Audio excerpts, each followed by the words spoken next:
सब बच्चे कहानी सुनने के लिए तैयार हैं? जी। चलो, बात बहुत पुरानी है। ऋषिकुल में, जैसे आज तुम्हारे विद्यालय हैं, पहले ऐसा नहीं हुआ करता था।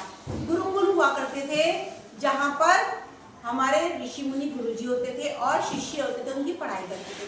तो गुरुजी की बेटी थी, थोड़ी बड़ी हो गई थी, तो उनको लगा कि अब इसका विवाह किया जाए।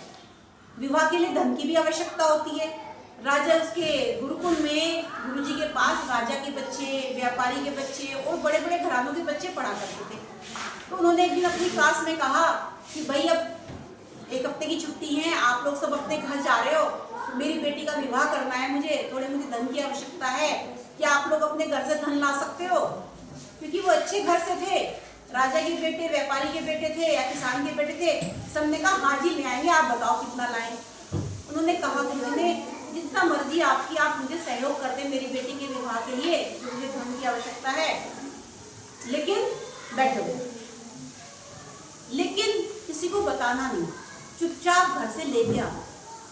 जब आपको कोई ना देख रहा हो, जब आप अपने घर जाओगे और घर में कभी ऐसा होगा कि कमरे में या इधर कोई नहीं है, तब आप चुपचाप धन ले लेना और उस धन को मुझे लाके धन बता के ले आना, है ना। मांग के मत लाना पापा से, मम्मी से कि हमें धन की आवश्यकता है गुरुजी को। तो क्या करोगे आप? चुपचाप ले आओगे। कब कब क्या शर्त रखी? जब आपको कोई ना देख रहा हो, तब चुपचाप धन अपने घर से उठाना, अपने बैग में रख लेना और यहाँ लाकर हमको दे देना। अब सब बच्चे चले गए। अब कुछ दिनों बाद, हफ्ते भर बाद जब वापस आए, तो सब बच्चे धन लेके आए, कुछ ना कुछ। गुरुजी ने कहा भाई जो जो धन लेके आए हो, यहाँ थैला रख दिया कि आप लोग सब इसमें डाल दो। इधर से बच्चा आया, उसने डाल दिया, उधर से जितने बच्चे थे सब मिला। फिर एक बच्चे का नंबर आया कि वो राजा का बेटा था। उसके घर में, राजा के घर में तो भंडार रहते हैं, बहुत हीरे जवाहरात भी रहते थे। वो तो ज्यादा धन लाया होगा, सबने सोचा, इसीलिए बाद में आया कि ज्यादा धन लाया होगा। वो खड़ा हो गया और सिर झुका के खड़ा। गुरुजी ने कहा क्या बात भाई, जो लाए हो दे दो। तो उन्होंने कहा गुरुजी मुझे क्षमा करें, मैं नहीं ला पाया। कह रहे क्यों?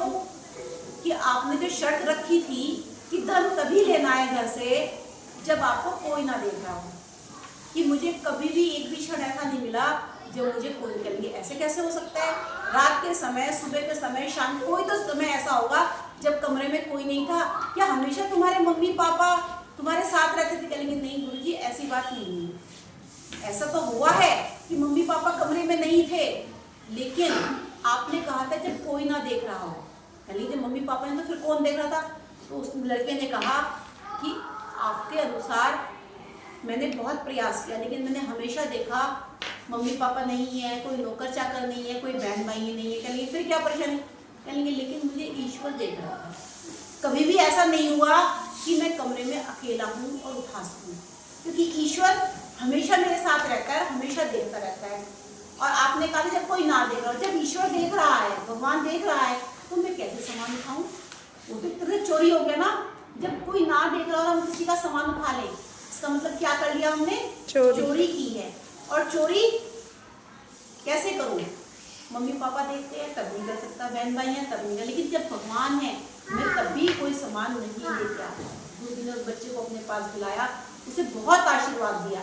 सब बच्चे आश्चर्यचकित हो गए, ये सामान नहीं लेके आए, फिर भी गुरुजी ने इसके लिए ताली बजवा दी और इसको इतना आशीर्वाद दे रहे हैं कि तू बहुत अच्छा बच्चा है, जो मेरी शिक्षा है तूने उसकी शिक्षा को सार्थक किया है।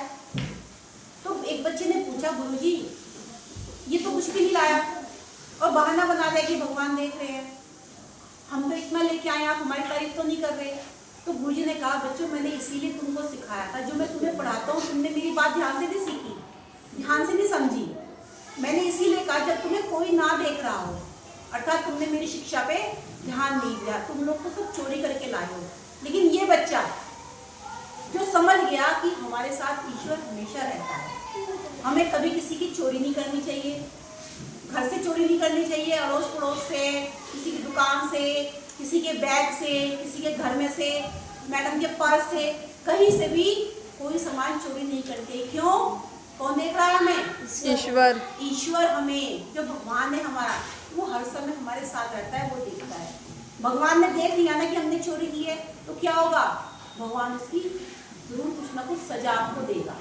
तो गुरुजी ने कहा सिर्फ एक बच्चा है जिसने मेरी शिक्षा का सही से पालन किया और यही मेरा असली शिष्य है।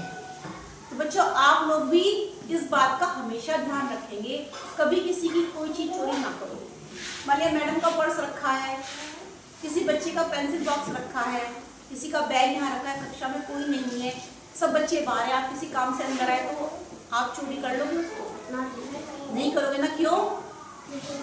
क्योंकि ईश्वर आपको देख रहा है, और जहाँ ईश्वर ने देखा, हम लोग को शायद एक आध थप्पड़ लगा के डांट के आपको समझा के बात खत्म कर, लेकिन ईश्वर सबका हिसाब रखता है, कौन क्या कर रहा है, कोई कैसी पढ़ाई कर रहा है, कोई कैसे कर्म कर रहा है। हमारे कर्मों से ही हमें फल मिलता है। इसलिए सब बच्चे वादा करें कभी भी कोई भी चोरी नहीं करेंगे। सब प्रॉमिस करते हैं इस बात का? जी, है ना? कभी कोई चोरी नहीं करेंगे। आई बात समझ में सबकी?